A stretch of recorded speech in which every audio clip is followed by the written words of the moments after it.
Bunga memiliki bahasa tersendiri saat pemakaman. Penasaran ingin tahu lebih banyak? Pertama, ada bunga lili. Bunga ini dikenal dengan kemurniannya melambangkan kesucian jiwa yang telah kembali. Selanjutnya, mawar. Warna yang berbeda memiliki makna yang berbeda pula.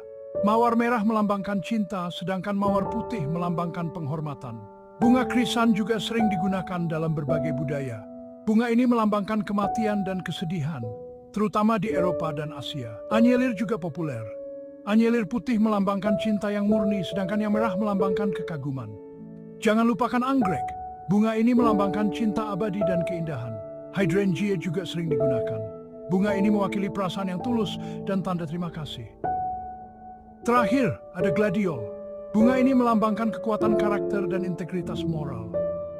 Bunga-bunga ini memberikan penghiburan dan menyampaikan pesan yang tak terucapkan.